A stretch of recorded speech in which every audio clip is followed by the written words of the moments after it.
જુવાનીનો ખેલ એ તો જવાનો છે ફેલ. જય રે જુવાનીનો ખેલ એ તો જવાનો છે ફેલ. તમે ગુરુજીના શરણે દોડો, સત કૈવલમાં સુરતા જોડો. કૈવલ હંસો સત કેવલ સાહેબ, સત કેવલ સાહેબ, સત કેવલ સાહેબ. એ કૃપા સિંધુ શ્રીનાથ મુજે નહીં મળ્યા. જન્મ મરણ ભય સંશય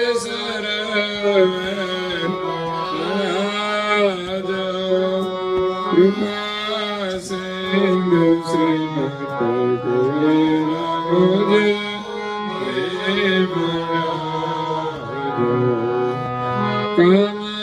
કામધેનુ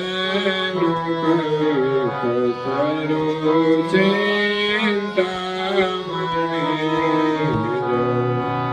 શરણ કમલ સુખ શિરદાત ધનેજ કૃપા સિંધુ શ્રીમત મુજે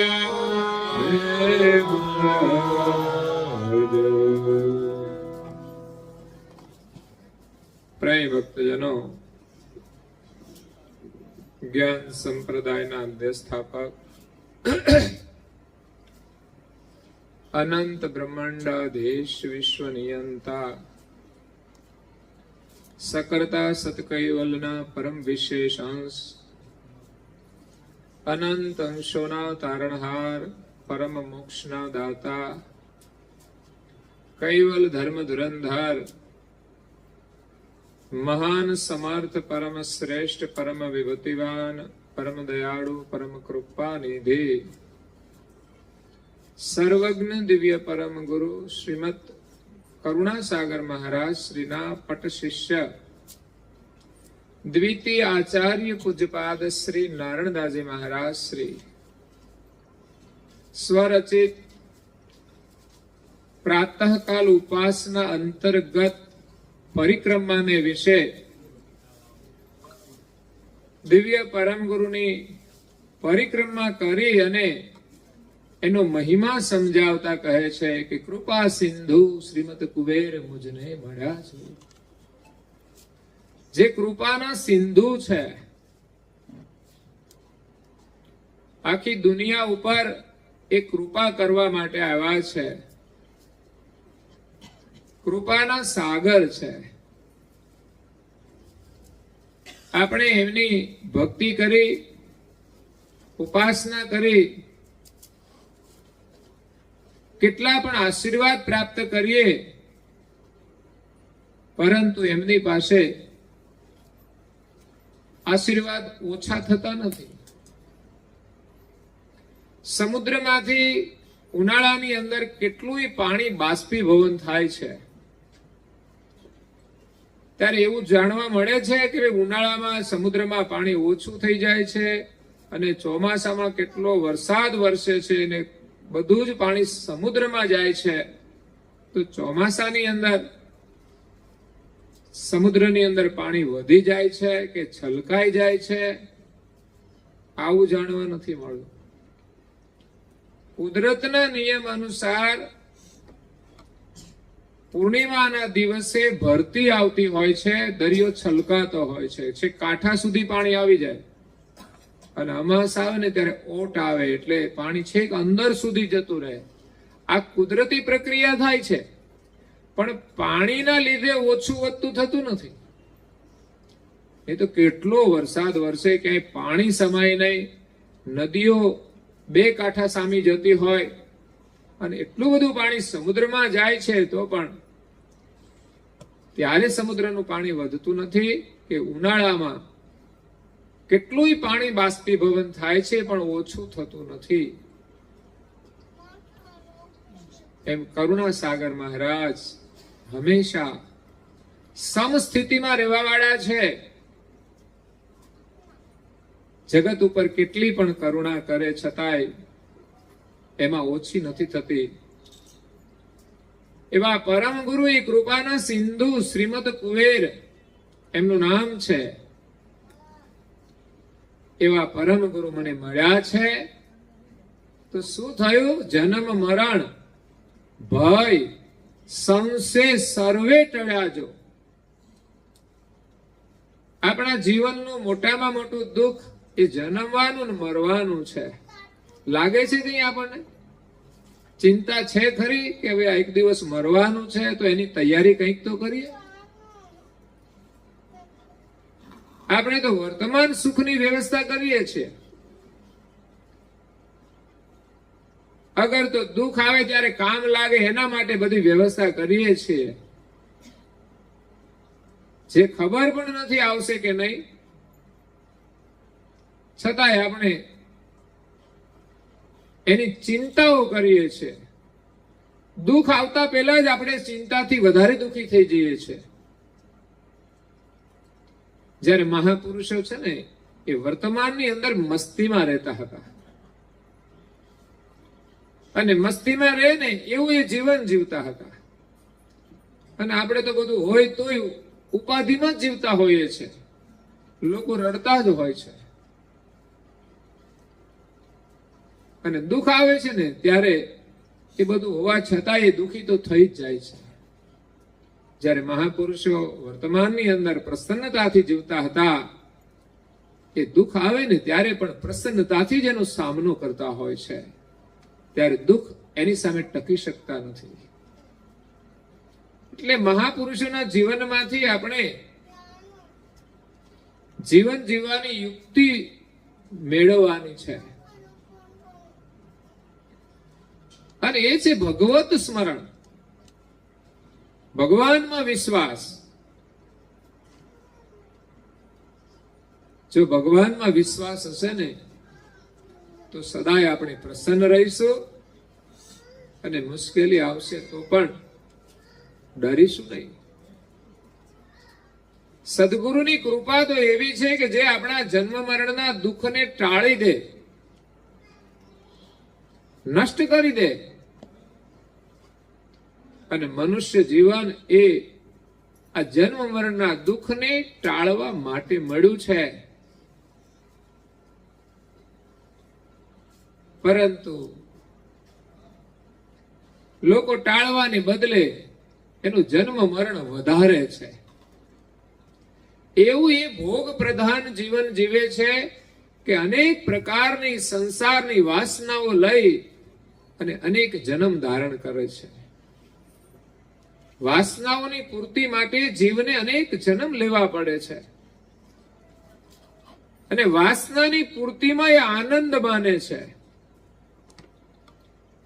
ભગવત સ્મરણ કરીએ એમની જે ઈચ્છા છે એ પવિત્ર ઈચ્છા છે, એ વાસના નથી. એવી ઈચ્છાથી જીવને જન્મ મરણમાં ભટકવું પડતું નથી. ભગવત સ્મરણની પવિત્ર ઈચ્છા જેનામાં દ્રઢ હોય એને ફરી માનવનો અવતાર મળે છે. આપણને ફરી માનવનો અવતાર મળે એવું તો કમસે કમ જીવન જીવવું જોઈએ. તો એના માટે શું કરવું પડે કયો?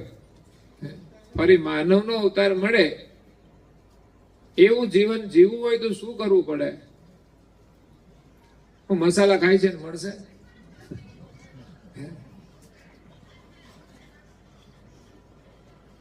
કોઈ પ્રાણીને પૂછો ખાય છે?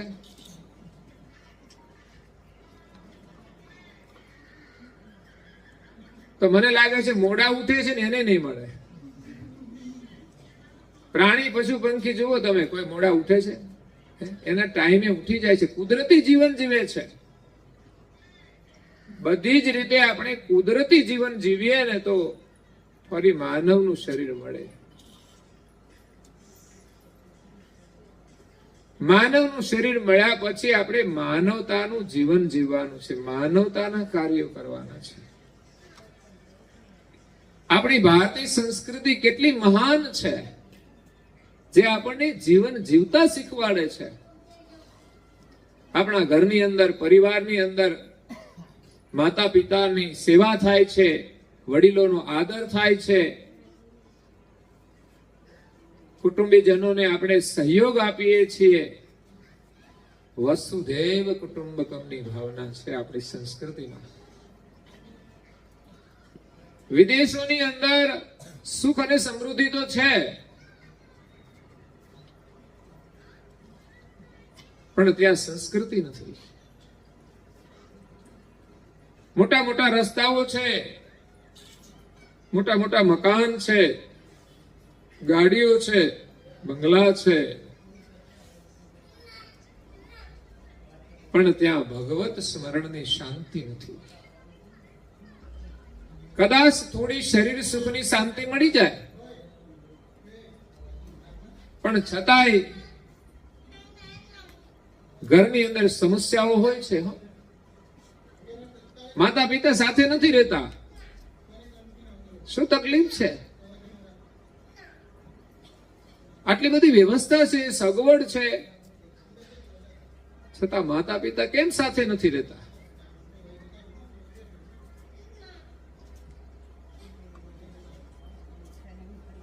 કોઈ કોઈ જગ્યાએ તો પતિ પત્ની સાથે નથી રહેતા. એક મકાનમાં રહેતા હોય, પછી ડખો થઈ જાય ને, પછી અડધું અડધું વેચી લે છે. બોલો, એવા સમાચાર સાંભળ્યા છે. એક અડધા ભાગમાં બેન રહે છે ને અડધા ભાગમાં ભાઈ રહે છે. એક ભાઈ કે આપણે વેચી દઈએ ને અડધું અડધું કે ના, પેલી બેન કે ના, મારે વેચવું જ નથી, આમ જ રહેવું છે. બોલે, એને એમાં મજા આવે છે. કારણ કે જુદા પડી જાય ને તો પછી એકાબીજાને જોવે નહીં તો તકલીફ ના થાય, પણ ઓલા હામાં જોવાનું, પાછું રહેવાનું અને બોલવાનું નહીં, કશો વ્યવહાર નહીં. એટલે માત્ર સુવિધાની અંદર જ સુખ નથી, સંસ્કૃતિની અંદર સુખ છે. ભારતની અંદર એ સંસ્કૃતિ છે કે માણસ સુવિધા વગર પણ પ્રસન્ન રહી શકે. જ્યારે વિદેશોની અંદર પ્રસન્ન રહેવા માટે ડિસ્કો ડાન્સ કરવા પડે છે, ક્લબોમાં જવું પડે છે, ત્યારે બધા ખુશ રહેશે. અહીંયા તમે ભગવત સ્મરણ કરીને પણ પ્રસન્ન રહી શકો છો. એવી આ ભારતીય સંસ્કૃતિ છે. તો જન્મ મરણનું જે દુઃખ છે એ ટાળવા માટે આપણને જીવન મળ્યું છે. બીજા બધા દુઃખ આવશે કે નહીં ખબર નથી, પણ મરવાનું દુઃખ તો બધાના જીવનમાં આવવાનું જ છે, અને બહુ ભયંકર છે. મોટામાં મોટું દુઃખ એ મરવાનું છે.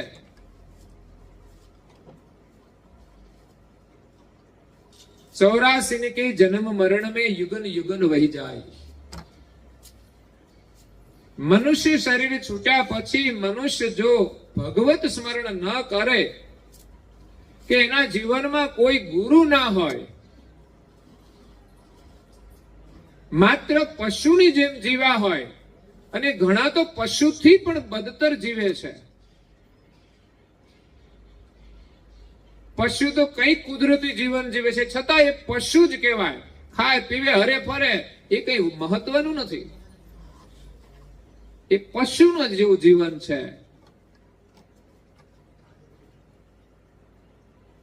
તો એવું જીવન જીવી અને મનુષ્ય ફરી મનુષ્યનું જીવન મેળવી શકતો નથી. એને 84 માં જવું પડે છે. નામ તો સાંભળ્યું છે 84, પરંતુ અહીંયા 84 ની પાછળ લાખ શબ્દ આવે છે. 84 લાખ પ્રકારના શરીર છે જે આ જીવાત્માને ધારણ કરવા પડે છે વાસના અનુસાર. જેટલી જેટલી વાસના મનુષ્ય જીવનમાં આપણે ભરીએ, એ બધી જ વાસનાને અનુરૂપ જીવને શરીર ધારણ કરવા પડે છે. કોઈ લાત મારતો હોય તો પછી ગધેડો થવું પડે, કેમ કે એની ઈચ્છા પૂરી તો થાય કમસે કમ. પછી આખી જિંદગી લાતો જ મારવાની, ખુશ રહે પાછો. એટલે આ બધા લક્ષણો ઉપરથી આપણે ખબર પડે કે આ ભાઈ ક્યાંથી આવ્યા છે કે કોઈ પણ જીવ કે ક્યાં જવાના છે, બે વસ્તુ ખ્યાલ આવે. આવ્યા છે ક્યાં એનાય લક્ષણ એ દેખાય, અને આ જે વર્તમાનની ક્રિયાને અનુરૂપ એ હવે ક્યાં ખાતામાં જશે ને એ ખબર પડે. એ તો સીધી જ વાત છે. ઇન્ટરવ્યુ લેવામાં આવે ત્યારે એમાં છે એની નોલેજ હોય એ પ્રમાણે જ એને નોકરી મળતી હોય છે ને, એની જેવી ક્ષમતા હોય એ પ્રમાણે જ એને કાર્ય મળતું હોય છે. એમ આપણે હંમેશા વિચારવાનું કે આપણે કેવું કામ કરવું જોઈએ.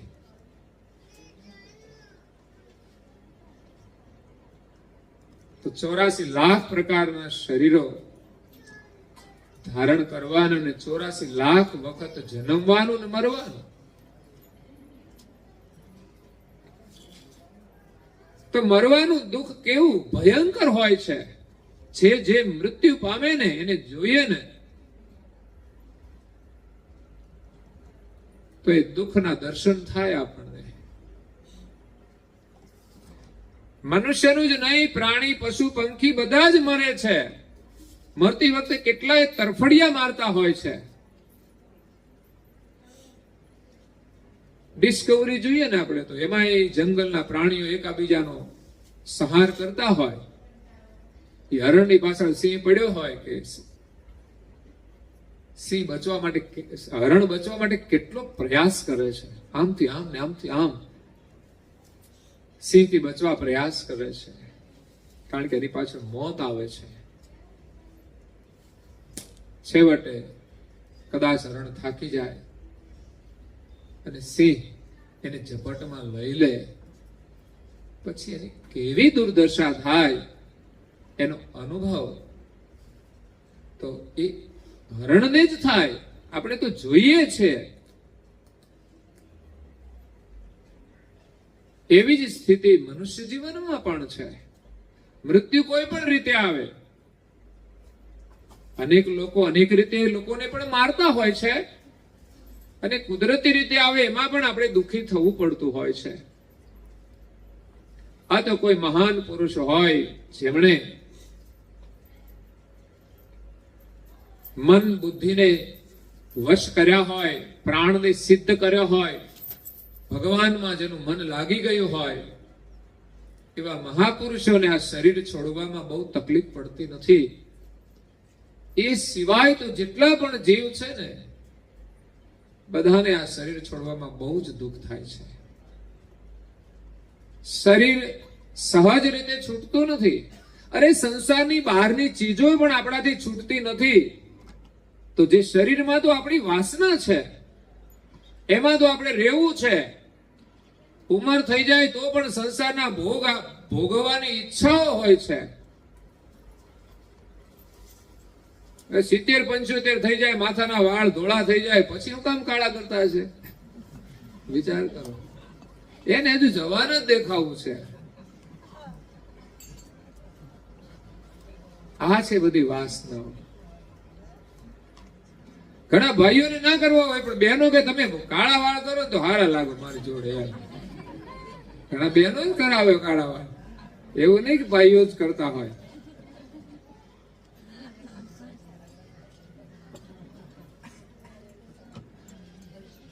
સંસારની વાસનાઓ કેવી પડેલી છે. ખરેખર ભગવત ઈચ્છાઓ છોડીને માણસ કેવી ઈચ્છાઓથી આનંદ કરે છે. ભાઈ માથાના વાળ કાળા હોય ને એમાં ખુશ થાય છે. બોલો, પછી તો ભગવાન એને કાળા વાળ વાળું શરીર આપે કે હાલ તું આમાં રહી ચાલ, એટલે તારે આખી જિંદગી એમાં જ રહેવાનું. ઘણા ચહેરાને રૂપાળો કરવા પ્રયાસ કરે છે. ભગવાન આપ્યો છે ને એ જ કમ્પ્લીટ, બાકી એમાં કઈ તમે ફેરફાર ના કરી શકો. અને ઘણા તો એટલો બધો પેકઅપ કરે ને તો ભવાયા જેવા દેખાતા હોય. લાલી એટલી બધી લગાવે તો નકલી લાગે. બધું નેચરલ હોવું જોઈએ, બધું સારું નેચરલ લાગે છે. ભલે તમે મેકઅપ ના કરો હોય, પણ તમે મર્યાદાની અંદર જેટલા વધારે રહો એટલી તમારી સુંદરતા વધે છે. આ તો કપડાના કોઈ ઠેકાણા ના હોય અને નકરો જ મેકઅપ કરે હોય. અને એને એમ કે અમે બહુ સારા લાગીએ. એ ભ્રાંતિ છે આપણી. કોઈ માતા પિતાની સેવા કરતા હોય ને તો એ સુંદર લાગે છે. મર્યાદા હોય તો એ સુંદર લાગે છે. નહીં તો પછી આ બધી વાસનાઓને લઈને માણસને અનેક શરીર ધારણ કરવાના.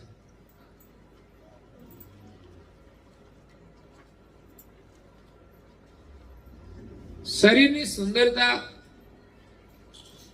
એ પણ જીવના કર્મ અનુસાર મળતી હોય છે. જેને જે શરીર મળ્યું છે ને એ જ કુદરતી સુંદરતા. એનો શેપ ના બદલાઈ જાય. ઘણા લોકો તો એમાંય શેડા કરતા હોય છે, પેલી સર્જરીઓ કરાવે. અને એ ખાસ આ સેલિબ્રિટી હોય ને એને વધારે હોય સર્જરી કરાવવાનું, કે અમે હારા દેખાઈએ ને સારું આકર્ષણ રહે. પણ એ સર્જરીનું ભૂત લાગ્યું, એક કરીને બે કરીને એમ કરતા કરતા હરખું કરવા માટે જેમ જેમ સર્જરી વધારતા ગયા ને એમ ચહેરો બગડતો ગયો. પછી તો એનો ચહેરો ભૂત જેવો થઈ ગયો. આ હકીકતની વાત છે. પણ માણસને ભૂત વળગે ને મારે આમ કરવું છે તેમ કરવું છે. એ બધી ભ્રાંતિઓ છે. સુંદરતાને તમારે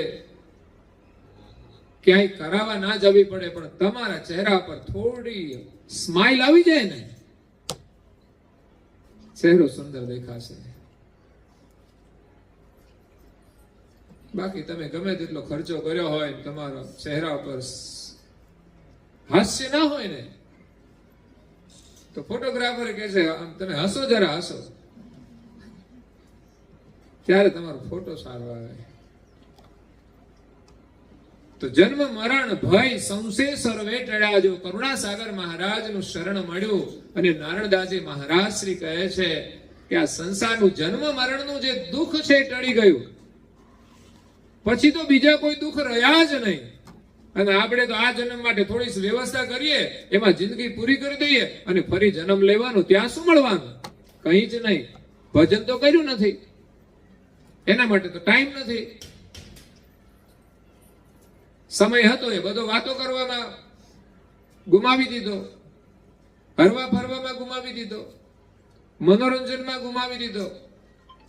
ઉત્તમ જીવન મળ્યું છે ને આજે માણસ ટાઈમ પાસ કરે છે. બોલો, ટાઈમ પાસ. ઘણા સાધનો ઘરમાં તો કે ટાઈમ પાસ. તો હું કામ મનુષ્ય બન્યા તમે ટાઈમ પાસ કરવો તો? બીજા પ્રાણીઓમાં સારું હતું, ટાઈમ પાસ કર્યા કરો ને બજારમાં ફર્યા કરો તમે.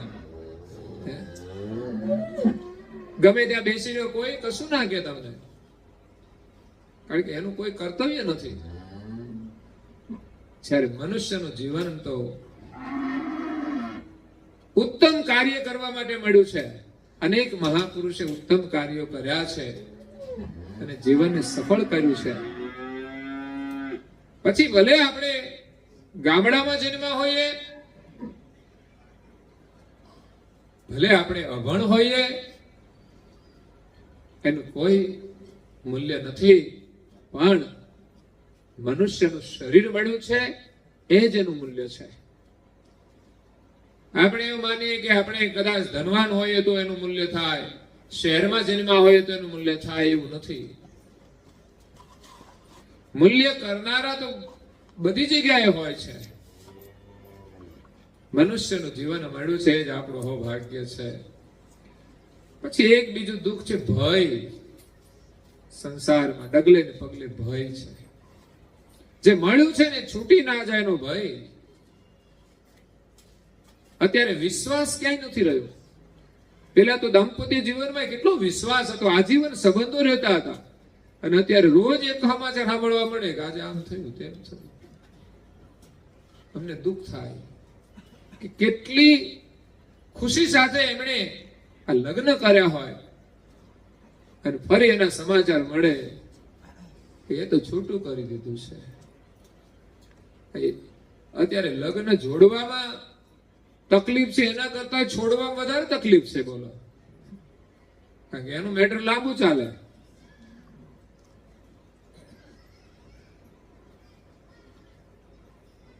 એટલે ભય છે બધા સંબંધોની અંદર, છૂટી ના જાય. અને સંશય, વિશ્વાસ નથી ને ત્યાં સંશયો બહુ છે. ઘરમાં એ પણ સમસ્યાઓ હોય છે. એકબીજા પ્રત્યે જો વિશ્વાસ ન હોય તો પછી સંશય આવે ને સંબંધ રહી શકતો નથી. એમ પરમાત્મા સાથેનો સંબંધ જો આપણે જોડવો હોય ને તો પહેલા તો વિશ્વાસ જોઈએ. લગ્ન જ્યારે જોડાય છે ત્યારે કેવો પ્રેમ હોય છે, લગ્ન થાય છે ત્યારે કેટલા વિશ્વાસ સાથે થાય છે. પણ પછી બંનેના વચ્ચે સામાન્ય વસ્તુઓ આવે છે, એના કારણે એના વિશ્વાસો તૂટી જાય છે. સામાન્ય વસ્તુઓ, સંબંધો તૂટવાની કોઈ મોટી સમસ્યા હોતી જ નથી. બિલકુલ સામાન્ય વાતોનો વસ્તુઓમાંથી આ સંબંધો છોડી દે છે. જોકે પછી એ સુખી નથી થતા, પછી તો એનું ભાગ્ય.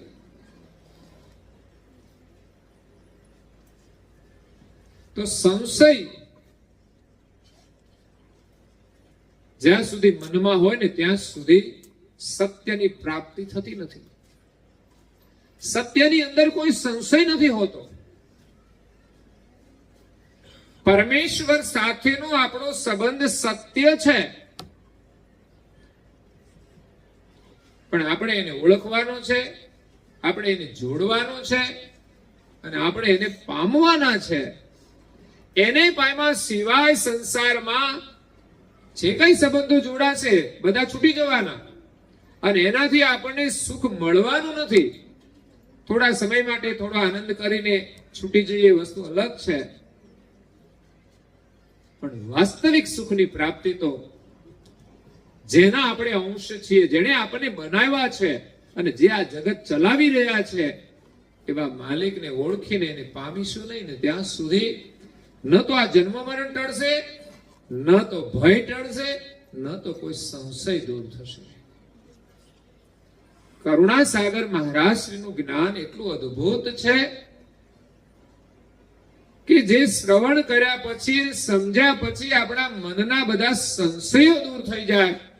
એક સર્જનહારની આપણને પ્રાપ્તિ થાય છે. એક સર્જનહારનો નિર્ણય પણ થાય છે. અનેક ભગવાનની અંદર આપણે સત્ય પરમેશ્વરની પ્રાપ્તિ નહીં કરી શકીએ. પરમેશ્વર એક જ છે અને એક કેવા છે, કયા છે, ભલે માન્યતાઓ અલગ હોય પણ જે એક પરમેશ્વરની જે વ્યાખ્યા છે એ આપણે સમજીએ અને કોઈ પણ ઈષ્ટનું ભજન કરીએ તો એ પરમેશ્વર સુધી આપણે પહોંચીશું. કારણ કે ઈષ્ટ છે ને એ ધર્મની અંદર પ્રવેશ કરવાના દ્વાર છે. કોઈ પણ ઈષ્ટ છે ધર્મના પ્રવેશ દ્વાર છે. પણ એક સત્ય પરમેશ્વરની પરિભાષા આપણે સમજવી પડશે અને એ પ્રકારે આપણે બધાની સાથે રહેવું પડશે. આગળના જે કોઈ મહાપુરુષો થયા છે ને એ ધર્મ માટે લડ્યા નથી જેમ આજે લડાઈઓ ચાલતી હોય છે. એમણે એક પરમેશ્વરની પરિભાષા સમજી અને જે ઈષ્ટ મળ્યા ને એના માધ્યમથી એમણે પરમ તત્વ સુધી પહોંચી ગયા છે. અને છતાંય જે કઈ કમી રહી ગઈ હોય એને કોઈ એવા સમર્થ ગુરુ મળે છે. કારણ કે અધિકારી શિષ્ય હોય ને એને સમર્થ ગુરુ મળે છે. અગર તો સમર્થ ગુરુ હોય અને શિષ્ય અધિકારી બને ને તો જ એ ગતિને પામી શકે છે. એ પરમ ગુરુ યથાર્થ જ્ઞાન લઈને આવ્યા છે કે વિશ્વના સર્જનહાર એક છે.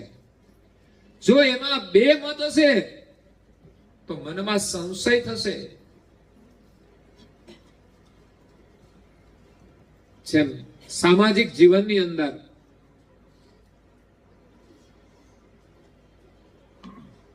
ગૃહસ્થાશ્રમની અંદર પતિ એ પરમેશ્વર કહેવાય.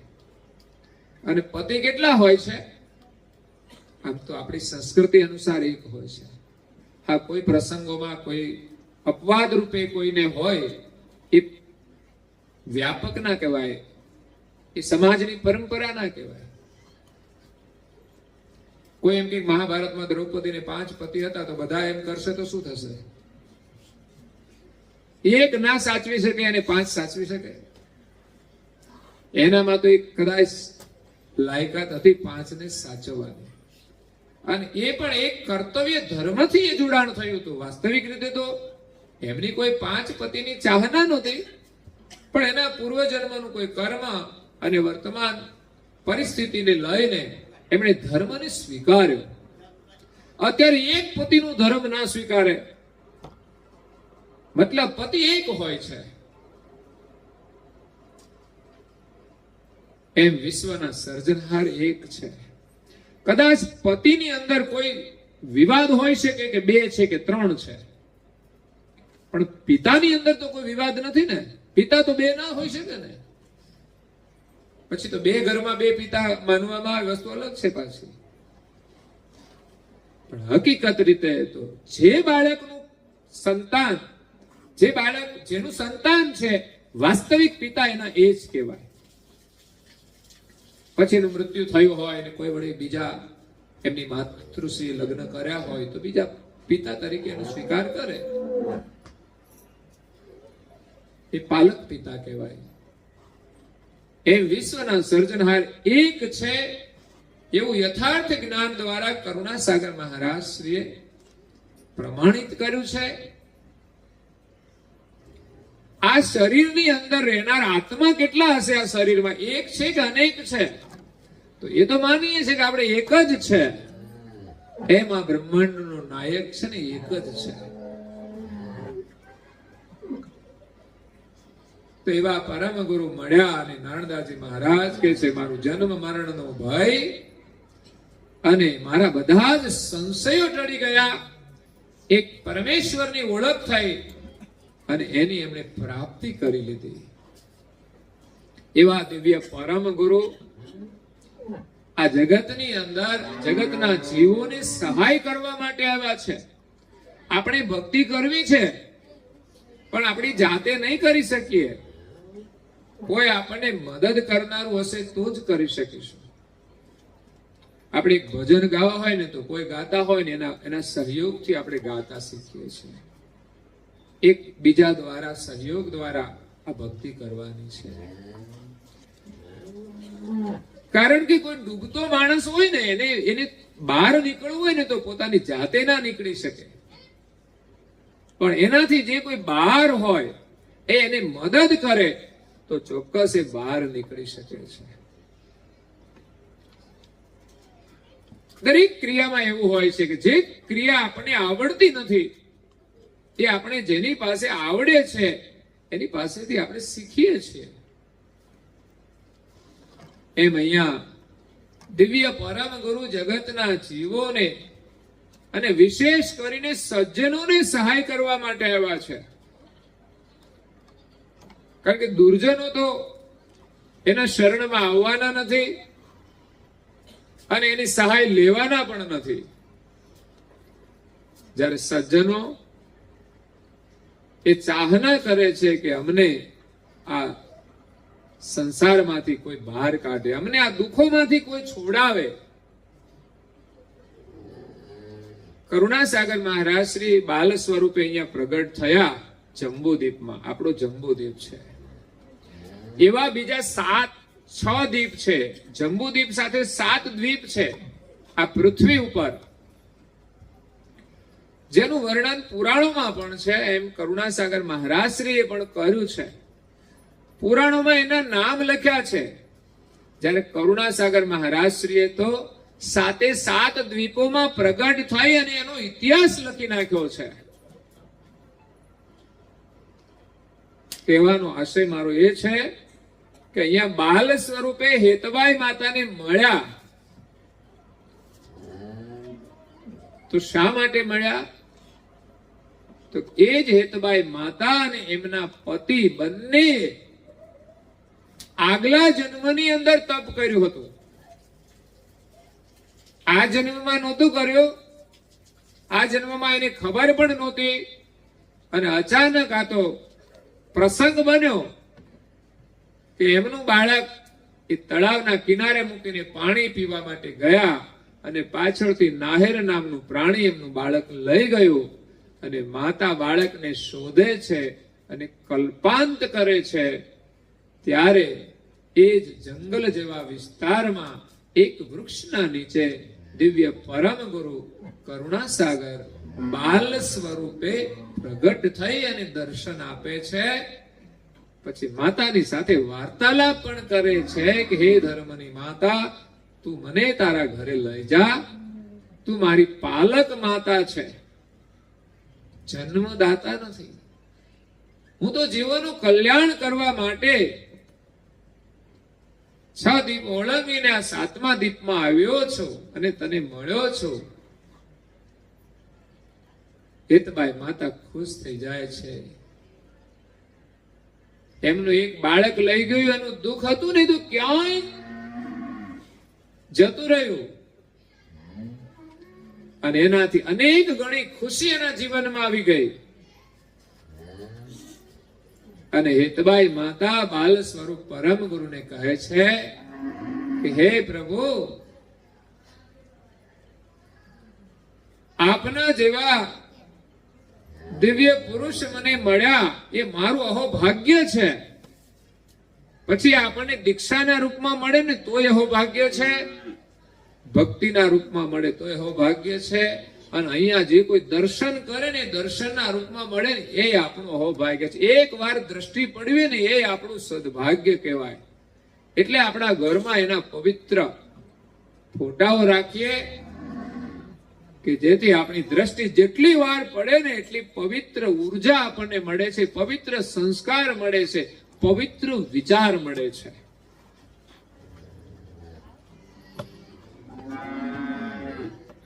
હેતબાઈ માતા કહે છે કે પ્રભુ,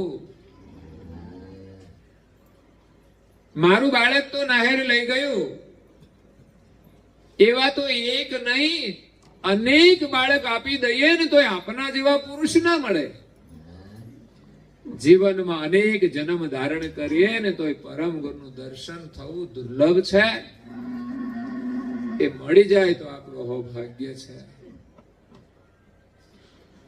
એણે કહ્યું કે ગયા જન્મમાં તમે પતિ પત્ની બંને તપ કર્યું છે ને ગયા જન્મમાં તમે પાલકી દીપમાં હતા અને હું પણ પાલકી દીપમાં હતો. તમે પતિ પત્ની બંને બ્રાહ્મણ કુળમાં અવતાર લીધો હતો. અત્યારે ક્ષત્રિય કુળમાં છો, પણ આગલા જન્મમાં તમે બ્રાહ્મણ કુળમાં હતા. એટલે કુળની અંદર જે લોકોને મતભેદ છે ને એ પણ છોડી દેવાનો. આ જીવ કાયમને માટે કોઈ એક કુળમાં રહેતો નથી. આગલા જન્મમાં બ્રાહ્મણ હતા, બીજા જન્મમાં એક ક્ષત્રિય થયા. માણસ જેવા કર્મ કરે એને અનુરૂપ એને શરીર મળે છે. અત્યારે ઉચ્ચ વર્ણની અંદર જન્મ લઈને નીચ કર્મ કરે છે, ક્યાં જવાના?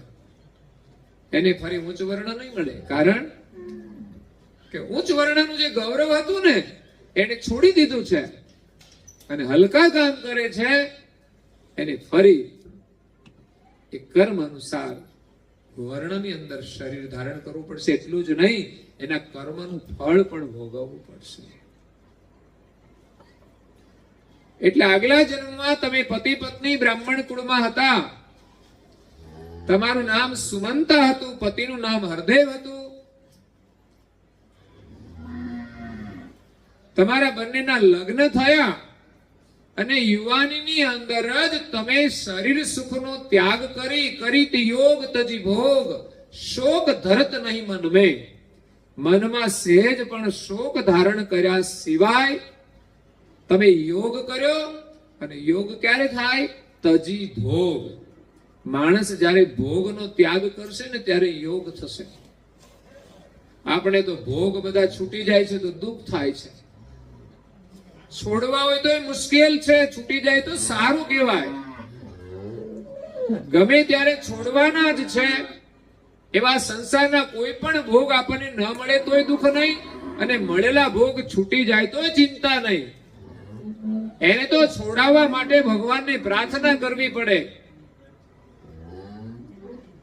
તમે તો સ્વેચ્છાએ સંસારના સુખનો ત્યાગ કર્યો. લગ્ન થયા હોય ને યુવાની હોય ત્યારે કેટલી સાંસારિક સુખની ઈચ્છાઓ પ્રબળ હોય છે.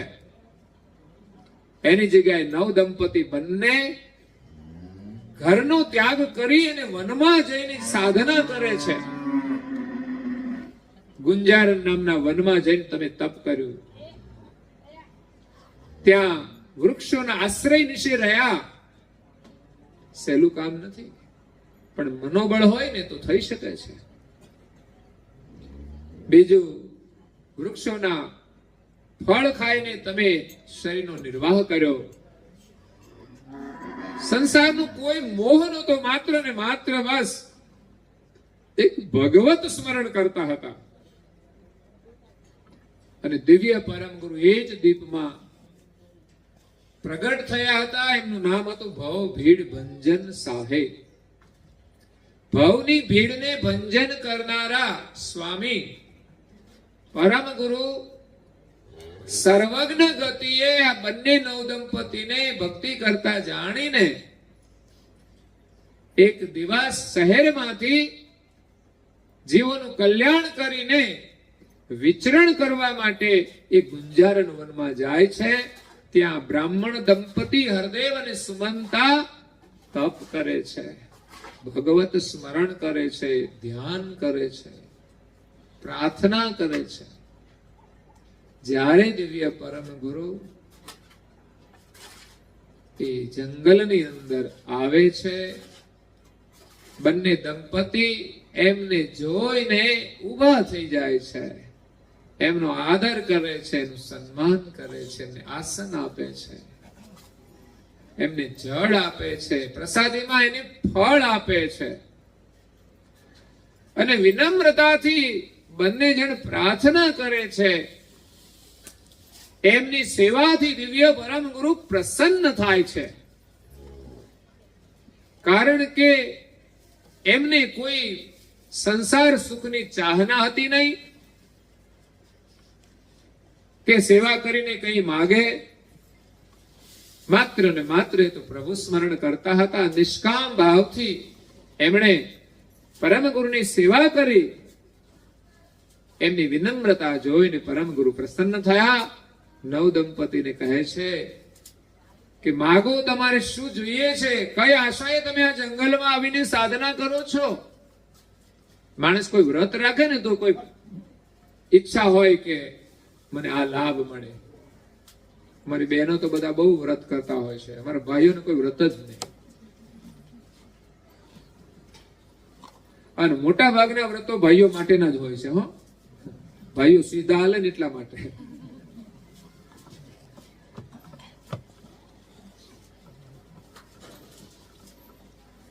કારણ કે કડવા ચોથ નું વ્રત શું કામ કરવામાં આવે છે? કરે છે ને બધા.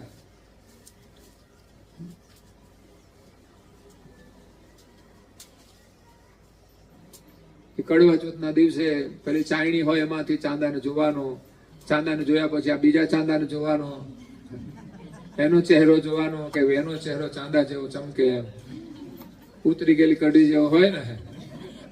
જ્યારે હોય ત્યારે ગુસ્સામાં હોય, અહંકારમાં હોય, મદમાં હોય. બહેનો વ્રત કરે છે ને એ જ એની સૌમ્યતા છે. યાદ રાખજો, એવું નથી કે બહેનો માટે જ વ્રત છે. બધાએ વ્રત કરવા જોઈએ. બહેનો જો ભાઈઓ માટે કરતી હોય તો ભાઈઓ બહેનો માટે કરવા જોઈએ. વિરાટ કોહલીએ કહ્યું કે જો આ એમની પત્ની એમના માટે વ્રત કરે છે તો હું એમના માટે કરીશ. એક સદભાવનાની વાત છે, ન્યાયની વાત છે. તો અહીંયા નવ દંપતિને કહે છે કે તમે માગો, શું જોઈએ છે? શા માટે આટલું બધું તપ કર્યું? તો અમારી સંસારની તો કોઈ ચાહના નથી, બધું છોડીને આવ્યા છીએ. બસ એક ચાહનાથી અમે નીકળ્યા છીએ કે અમને જન્મ મરણના ત્રાસમાંથી મુક્તિ મળે. આ છે જીવ ભક્તિનો ધ્યેય. ભક્તિ ક્યારે થાય? આપણને એમ થાય કે મારા દુઃખમાંથી છૂટવું છે તો ભક્તિ થશે. અહીંયા નારણદાસજી મહારાજ શ્રી કે છે જન્મ મરણનો ભય અને મારા સંશયો બધા ટળી ગયા. અને દિવ્ય પરમ ગુરુ સજ્જનોને સહાય કરવા માટે આ વિશ્વમાં એક હરિ સ્વરૂપ આ જગતમાં પ્રગટ થયા છે. હરિનું બીજું સ્વરૂપ છે. ગુરુ એ હરિનું સ્વરૂપ છે. આપણે દરેક મહાપુરુષે કહ્યું છે કે હરિ અને ગુરુ બંને એકમેક છે, યા તો ગુરુ એ હરિથી પણ વિશેષ છે એવું કહેવામાં આવ્યું છે. હરિ તો હરિ છે, પણ જીવોનું કલ્યાણ કરવા માટે ગુરુ આપણા માટે વિશેષ છે. કઈ કલ્યાણ તો હરિથી થવાનું છે. હરિને મળવાથી કલ્યાણ થતું હોય તો હરિ પછી નાના કેવી રીતે? પણ વર્તમાનની અંદર હરિને આપણે ઓળખતા નથી. એ હરિની ઓળખાણ કરાવવા માટે પરમ ગુરુ આવ્યા છે. એટલે આમ તો જો એ આ દ્રષ્ટિએ જુએ ને તો કે હરિની જે ઓળખાણ કરાવે હરિ કરતા પણ વિશેષ ગણાય. તો પછી જેનો સંબંધ કોઈક જોડી દે તો જેની સાથે સંબંધ જોડાય એના કરતા વિશેષ ના કહેવાય? સંબંધો જોડાય છે ને એકાબીજા દ્વારા, કે નહીં? કે પછી બધા જાતે જાતે ગોઠવી દેશે? કોઈ ગોઠવી દેતા હશે, પણ અમુક તો જોડાય છે સંસ્કૃતિ પ્રમાણે. તો ખરેખર એ વ્યક્તિનું મહત્વ હોય જ છે, હોવું જોઈએ. એટલે અહીંયા દિવ્ય પરમ ગુરુ જીવોનું કલ્યાણ કરવા માટે પધાર્યા છે. એની પ્રસન્નતાથી નારણદાસજી મહારાજ શ્રી કહે છે કે હું એવા પરમ ગુરુની પરિક્રમા કરું છું, જે અખિલાનંદ, અખિલ વિશ્વને આનંદ આપનારા, એને આ ખલકની અંદર જગતના જીવો ઉપર કરુણા કરી અને અવતાર ધારણ કર્યો છે. મહાપુરુષોનું અવતરણ શા માટે હોય છે? જીવોનું કલ્યાણ કરવા માટે. એ જ એમના પ્રત્યે અહોભાવ થવો જોઈએ કે પરમ ગુરુનું પ્રાગટ્ય જીવ માત્રનું કલ્યાણ કરવા માટે થયું છે. એમની વાણી સાંભળીએ ને, ગ્રંથો છે, અદ્ભુત વાણી છે. એક એક શબ્દમાં એમની કરુણા સમાયેલી છે, એક એક શબ્દમાં આપણું કલ્યાણ સમાયેલું છે. એક એક શબ્દ આપણને જગાડે છે, આપણા કર્તવ્યથી આપણને જાગૃત કરે છે કે ખરેખર મનુષ્ય શરીરનું મહત્વ શું છે, આપણે શું કરી રહ્યા છીએ, આપણે શું કરવું જોઈએ. ત્યારે આપણા અંતરની અંદર ચાહના પ્રગટ થશે સારું કાર્ય કરવાની. નહીં તો હું કહીશ ને તમે આ કરો, તમે ના પાડશો કે ના ના ના. સારી વસ્તુ આપણને મળતી હોય ને આપણે ના પાડી દઈએ, એ આપણું દુર્ભાગ્ય છે. બાકી આપણને મોકો મળવો જોઈએ. સારું કોઈ કાર્ય આપણે છોડવું જોઈએ નહીં. પરમ ગુરુની એક એક આજ્ઞા બહુ જ મહત્વપૂર્ણ છે. એને કોઈ સામાન્ય સમજીને છોડી દે તો પછી એને એનો લાભ નથી મળતો. અને સંસારની ચીજો પાછળ માણસ દોડે છે, પણ અંતે માણસને નિરાશ થઈને જવું પડે છે.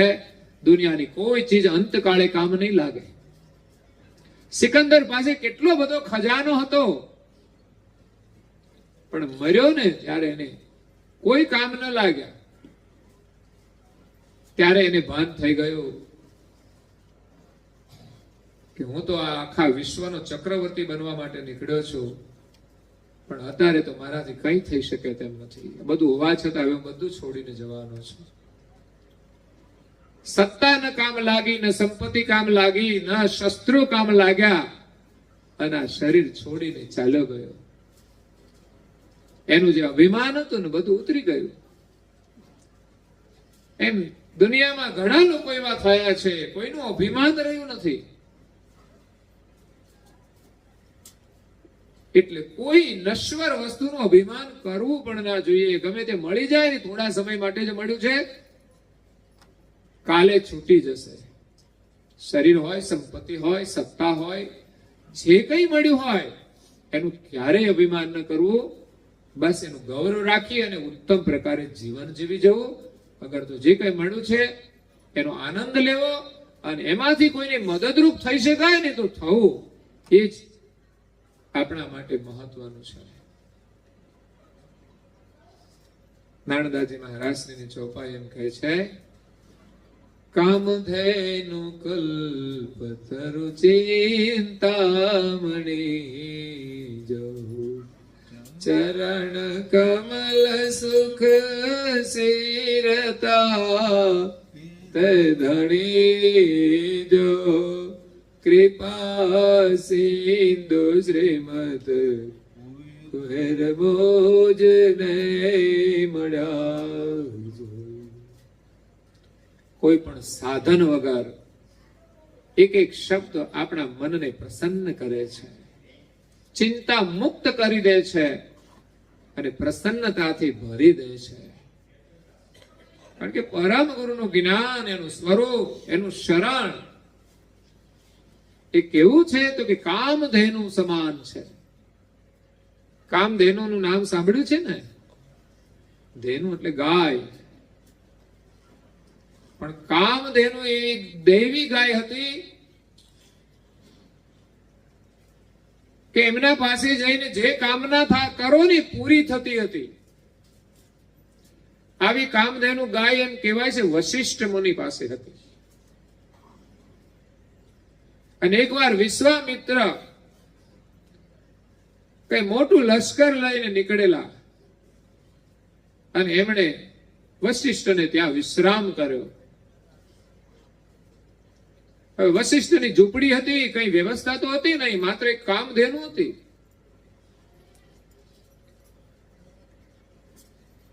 એ કામધેનુના માધ્યમથી વશિષ્ઠ મુનિએ વિશ્વામિત્રની આખી સેનાની સેવા કરી.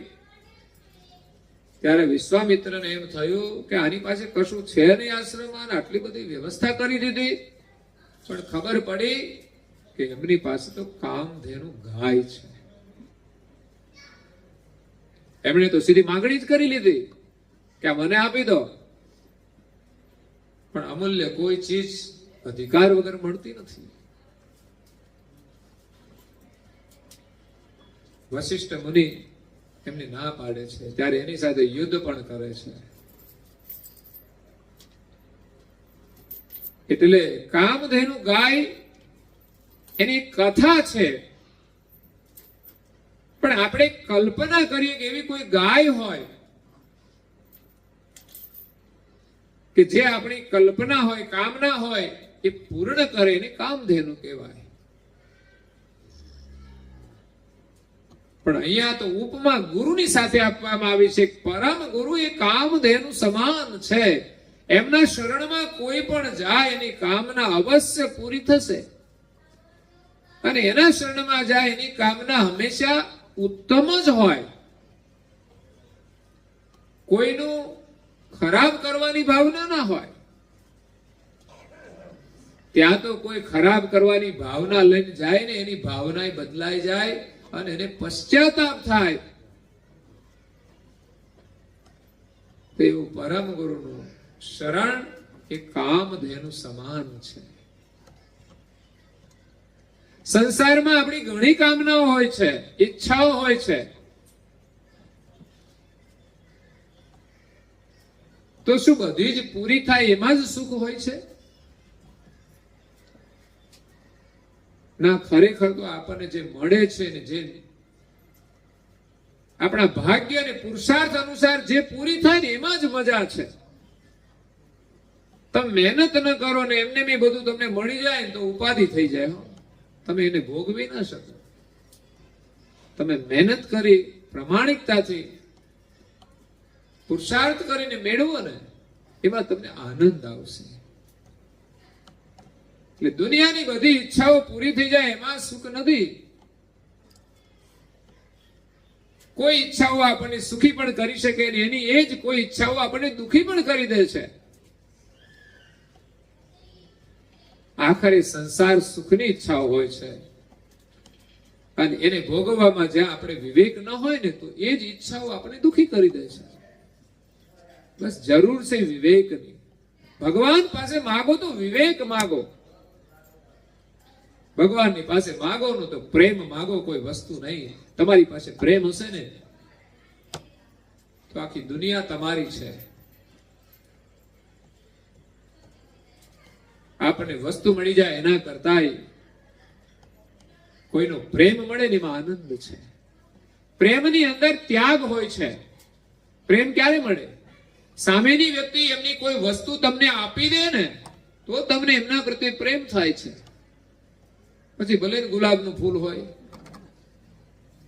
કોઈ વસ્તુ.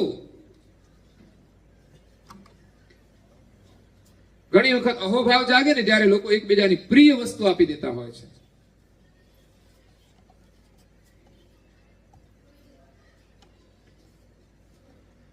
એક હીરો, એક અભિનેત્રી, એ સમયની અભિનેત્રી બહુ જ ધનવાન, એમની પાસે એ સમયમાં મર્સિડીઝ ગાડી એટલે બહુ સારી કહેવાતી હશે, અત્યારે તો ઘણી બધી જાતની ગાડીઓ હોય.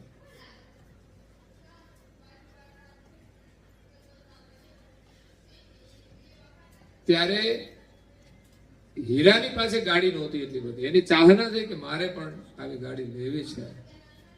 તો અભિનેત્રીને ખબર પડી ને કે એમની ઈચ્છા છે, તો એ બંને ભેગા થયેલા જ્યાં એમના શૂટિંગ હોય કે ગમે તે કામમાં.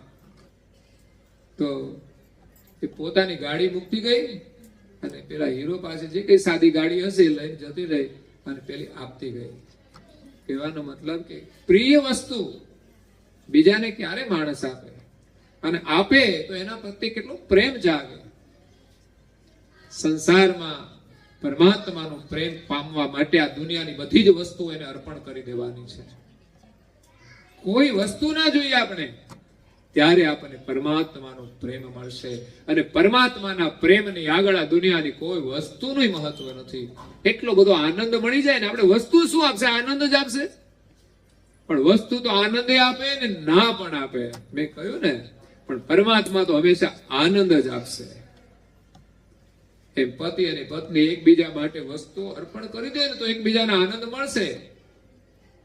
પણ લોકો વસ્તુમાંથી આનંદ લેવાની ચાહના રાખે છે ને, તો એ ઘરના સભ્યોનો આનંદ ગુમાવી દે છે અને પછી એ વસ્તુ પણ આનંદ છોડી દે છે. કારણ કે વસ્તુ પછી આનંદ નથી આપતી હંમેશા.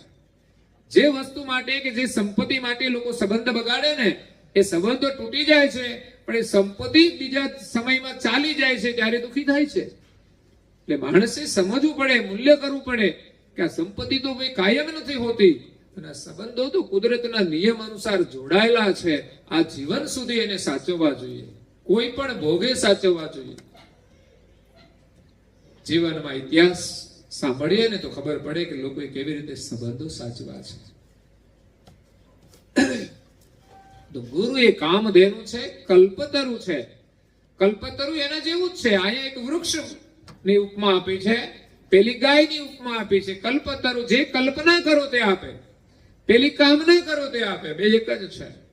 પણ એક ઝાડ છે, એના નીચે બેસી જાય ને અને તમે જે કામના કરો એ બધું મળી જાય. પરંતુ કલ્પના કરતા આવડવું જોઈએ. હો પાછું એક માજી હતા, એ બહુ ગરીબ હતા, ઉંમર થઈ ગઈ, પરિવારમાં કોઈ હતું નહીં બીજું, એ અલગ કરી દીધા હોય એકલા. તો પોતાના નિર્વાહ માટે એ બજારમાંથી ગાયો ભેંસોનું જે છાણ હોય ને એ બધું ભેગું કરે ને એના છાણા થાપે ને એ બધા વેચીને બધું જીવન ચલાવે. એમાં નારદ મુનિ નીકળ્યા, જોયું કે આ માજી તો બહુ દુઃખી છે. માજીને કીધું હાલો સ્વર્ગમાં. માજીને નારદ મુનિ સ્વર્ગમાં લઈ ગયા અને એમણે જઈને સ્વર્ગમાં એક કલ્પ વૃક્ષના નીચે બેસાડ્યા. માજીને કહ્યું કે તમારે જે કઈ ચાહના હોય, ઈચ્છા હોય, જે જરૂર હોય ને ઈચ્છા કરશો ને આવી જશે બધું, તમારે કઈ લેવા નહીં જવું પડે. ઓહો, આટલું બધું સુખ મળી જાય. હવે આપણે જ આવા કલ્પ વૃક્ષ નીચે બેસાડ્યા, આપણે શું વિચાર કરીએ? બોલો, આપણે શું માગીએ? આપણા મનને જરા તપાસ તો કરજો કે મારું કે આપણે કઈ ધંધો નથી કરવાનો. એ કલ્પ વૃક્ષના નીચે આપણને બેસાડી દીધા, તો આપણે કરીશું શું? જે કરીશું વિચારી આવશે સામે, તો શું વિચારીશું, શું માગીશું? છે કઈ વિચાર આપણી પાસે કલ્પના કરવા જેવા? માજી નવરા બેઠા બેઠા કે અહીંયા તો કઈ ટાઈમ જતો નથી, છાણા હોતોય કઈ હું કામ કરત, કઈ છાણા કરવા લાવવાની ઈચ્છા કરીને છાણા આવ્યા બધા. સ્વર્ગમાં બેહાડ્યા તો શું લાભ મળ્યો? કલ્પ વૃક્ષ નીચે બેસાડ્યા તો ચિંતન તો છાણાનું જ કર્યું, છાણા આવીને ઉભા રહ્યા. તો થાકો હોય બેઠા બેઠા, બીજું શું? કલ્પ વૃક્ષ મળી જાય પણ કલ્પના કરતા ન આવડે તો દુઃખી છે. આ માનવ જીવન છે ને કલ્પતરુથી કઈ ઓછો નથી, યાદ રાખજો. આ માનવ જીવનની અંદર દરેક લોકો જુદી જુદી કલ્પના કરીને સફળતા પ્રાપ્ત કરે છે. તો દરેક દેહની અંદર એ કલ્પનાઓ છે, એના દ્વારા એ સફળતા મેળવે છે. માનવ જીવન એવું છે કે માણસ જે કલ્પના કરે ને એ પામી શકે છે. સંસારની નાની નાની ચીજો તો પ્રાપ્ત કરે છે, પરંતુ એ ચાહે ને તો પરમેશ્વરને પણ પામી શકે એટલી ક્ષમતા આ માનવ શરીરમાં છે. તો બીજું કલ્પવૃક્ષ મળે કે ના મળે એ તો એક લાલચ વાળી વાત છે કે ભાઈ મને કલ્પવૃક્ષ મળી જાય તો મારે ચિંતા નહીં. એમ શું ચિંતા નહીં? પછી નાયા વગર બેહી રહેવાનું? ચિંતા નહીં, બધી ચિંતા નહીં. પરંતુ માનવ જીવન રૂપી કલ્પવૃક્ષ મળ્યું છે ને, એની છાયામાં બેસીને આપણે આપણું કલ્યાણ કરવાનું છે. અને બીજું એક કલ્પવૃક્ષ આપણા સદગુરુ છે. આ મહાન પુરુષો જે થઈ ગયા છે એના જ્ઞાનની છાયામાં, એના કર્મની છાયામાં, એની સેવાની છાયામાં, સ્મરણની છાયામાં બેસીશું ને તો શાંતિ મળશે અને આપણા મનોરથ પૂરા થશે. અને ત્રીજું નામ આપ્યું છે ચિંતામણી. એ પણ એના જેવું જ છે. ચિંતામણી જે એક પ્રકારનું મણી છે, એને હાથમાં રાખીને કોઈ ચિતવન કરે એ વસ્તુ એને મળે છે. ક્રિયા ત્રણેય જુદી છે. પેલા નીચે બેસવાનું હોય અને હાથમાં રાખીને ચિતવન કરવાનું છે અને કામધેનુ પાસે જઈને કામના કરવાની છે. તો ચિંતામણી મળી જાય તો આપણી કોઈ દરિદ્રતા ના રહે. તો આપણે શું કરીએ? એક બંગલો બાંધીએ કે 2-5 બાંધીએ? એક બંગલે તો કઈ થાય નહીં. 2-5 બાંધ્યા હોય તો ભાડું આવે ને. લોકોને કેટલી લાલચાઓ છે. ભગવાન એક બંગલો આપે ને બીજો બંગલો બનાવું ભાડે આપી દો. સારા કામ ના કરે. જેને નથી એ ભાડે રહેવાના છે. નહીં તો એમ કે ભગવાન બીજો બંગલો આપે ને તો અમારા હગાને કોકને ગમે ને હું સેવામાં આપીશ રહેવા માટે. એમ પછી ગમે તે રિલેશન હોય એવું નથી, બસ ભાડું. આ લાલચા છે. હા, હું કઉ છું ભાડું લાવે બોલો, પણ ભાડું એને પોતાને નહીં વાપરવાનું, સેવા કાર્યમાં વાપરી દે ને તો સારું કહેવાય. તારે 2 મકાનની પ્રોપર્ટી તો છે ને, એ તો કઈ જતી નથી રહેવાની. ભાડું તો તારે વધારાનું આવે છે, કારણ કે તારે તું જે ઘરમાં રહે છે એમાં ભાડું તો તારે ભરવાનું નથી. એટલું તને ફાયદો છે. સામે વાળો તો એના ઘરનું ભાડું ભરે છે, તો એને તો એમાંય ચલાવવું પડે છે ને. તો તારે નથી ભાડું ભરવું તોય તારું ઘર ચાલે છે. તો ભાડું આવે તો તું સેવા કરી શકે કે નહીં? પણ એટલી લોકોમાં ઉદારતા નથી આવતી. બસ એ બીજા બંગલામાંથી ત્રીજો બંગલો. આ લાલચા એમને વધતી જ જાય છે. માણસ ભોગવી નથી શકતો. એટલે ચિંતામણી હાથમાં જે મણી રાખીને ચિતવન કરે ને વસ્તુ મળી જાય. અત્યારે આપણી પાસે જો કોઈ હાથમાં રાખીને ચિતવન કરવા જેવો કોઈ મણી હોય ને તો એ છે આ ધર્મ ગ્રંથો. સારા પુસ્તકો હાથમાં રાખીને તમે વાંચશો એ ચિંતામણીનું કામ કરશે. સારા વિચારો ક્યાંથી મળશે? મહાપુરુષે સાધના કરી અને શાસ્ત્રો બનાવેલા છે. કોઈ અનુભવી મહાપુરુષોએ આ શાસ્ત્રોની રચના કરી છે. આ કોઈ સામાન્ય પુસ્તક નથી. હોય બીજા બધા ચીલાચાલુ વાર્તાઓના પુસ્તકો ઘણા બધા હોય, મનોરંજન માટે હોય, આનંદ આવે. પણ ઘણા ધર્મ ગ્રંથો એવા છે કે કેટલા યુગો વીતી ગયા છતાં એનું અસ્તિત્વ ગયું નથી. 4 વેદની રચના થઈ, કેટલા યુગો થયા અને આપણા દેશમાં તો કેટલી ઉથલ પાથલ થઈ ગઈ, પણ છતાંય આપણી સંસ્કૃતિને નષ્ટ નથી કરી શક્યા. એટલે જ એને સનાતન સંસ્કૃતિ કહેવાય છે.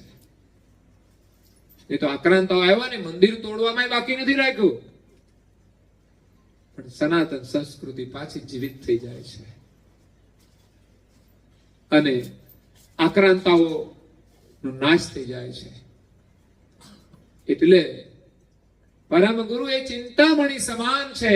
ચરણ કમલ સુખ, એમના ચરણ કમળનું જે સુખ છે એ સૌથી શ્રેષ્ઠ છે. પછી બીજા કોઈ સુખની ચાહના જ નથી રહેતી.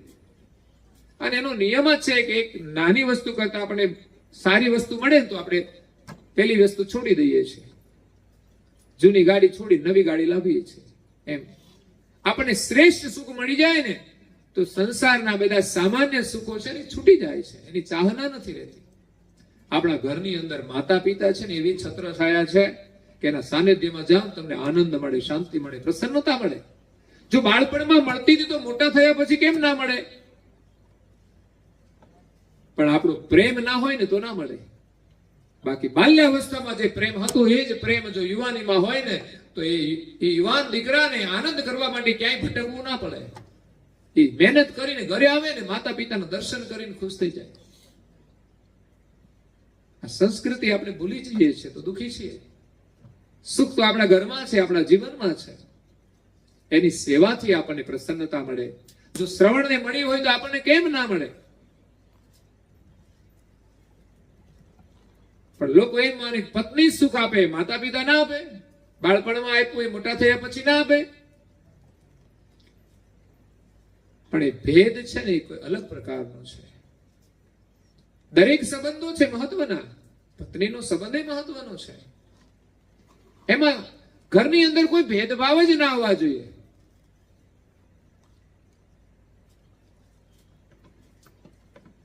તો અહીંયા પરમ ગુરુના શરણનું જે સુખ છે ને સર્વોપરી છે. અને એવું સુખ લઈને પરમ ગુરુ આવ્યા છે, એ મને મળ્યા છે, અને એમની હું પરિક્રમા કરું છું. આ વિષય પરિક્રમાનો છે. આપણે ત્યાં મંદિરોની અંદર આપણે પરિક્રમા કરીએ છીએ. એક સંસ્કાર છે. જે મહાન પુરુષો છે એમની સ્થાપનાઓ હોય, એમના પ્રતિ પરિક્રમા કરી, એનું સ્મરણ કરી, એમની જે ઉર્જા છે, એમના આશીર્વાદ આપણને મળે છે, એની ચેતના આપણને મળે છે. આપણા ઘરમાં માતા પિતા છે ને એની પણ પરિક્રમા કરો તો લાભ છે. પણ અત્યારે તો માતા પિતા એની પરિક્રમા કરતા હોય, એના માટે મહેનત કરતા હોય. મતલબ જો બાળકો માટે માતા પિતા મહેનત કરતા હોય તો એની પરિક્રમા છે. પણ એક સંસ્કાર રૂપે એમને પ્રણામ કરવા જોઈએ. પરિક્રમા તો ભાગ્ય કોઈ કરે, બાકી તો સહેલું કામ નથી. કોઈ વિવેક જાગી જાય ને. પણ એવું નહીં કે માત્ર ક્રિયા જ કરવી, કે પરિક્રમા જ કરવી, કે માત્ર પગે જ લાગવું. એ માતા પિતાનો એટલો ઘરમાં આદર થતો હોય છે કે કોઈ દિવસ એમના સામે ઊંચા અવાજે ના બોલે. કદાચ પત્ની સામે બોલી શકે એટલા ઊંચા અવાજે એ માતા પિતા સામે ના બોલે. પણ અત્યારે તો એના સામે નથી બોલાતું. પત્ની સામે ઊંચા અવાજે ના બોલાય.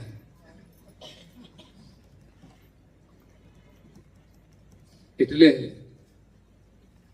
પરમ ગુરુનો મહિમા પ્રગટ કરતા નારાયણદાસજી મહારાજ કહે છે કે મને પરમ ગુરુનું શરણ મળી ગયો.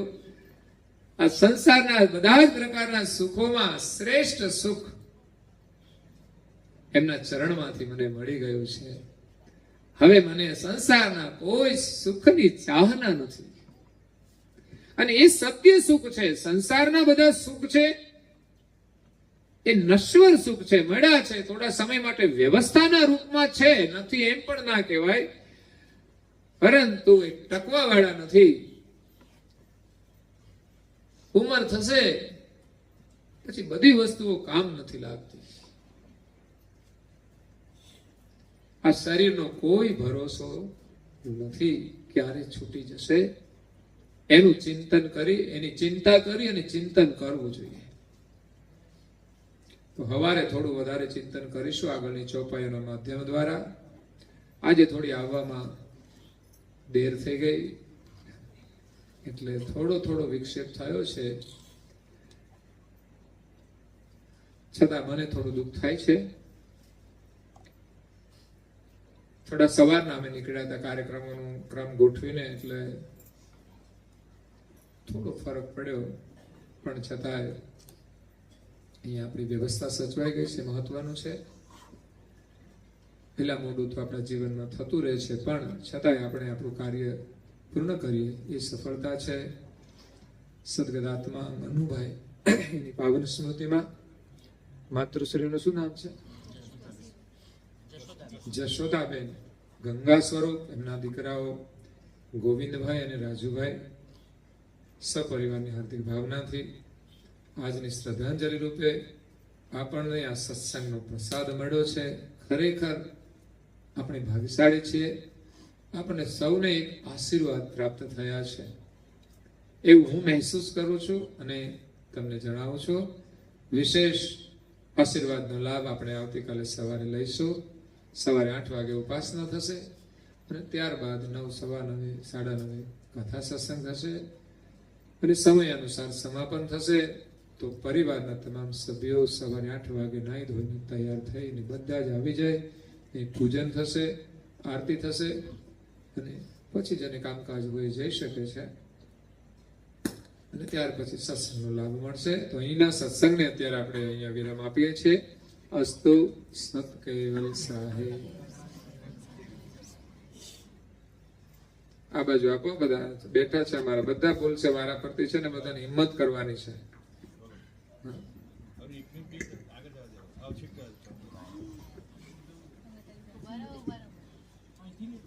જેનામાં હિંમત આવશે ને આગળ વધશે. મારું કહેવાનું એટલું છે. ભલે આજ કામ ગમે તે હોય પણ આપણામાં હિંમત, પાખો હોય પણ હિંમત ના હોય ને ઉડવાની, તો ઉડી ના શકીએ.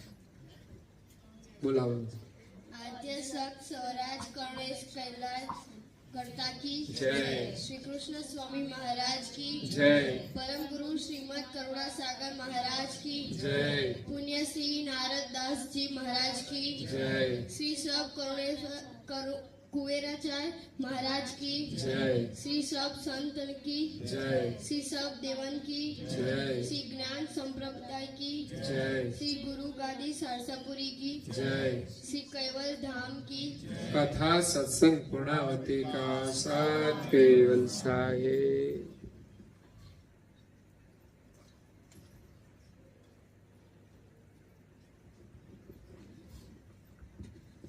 કેવલ હંસો સત કેવલ સાહેબ. બાજુ બાજુ પણ સૌને કહેજો સત કેવલ સાહેબ.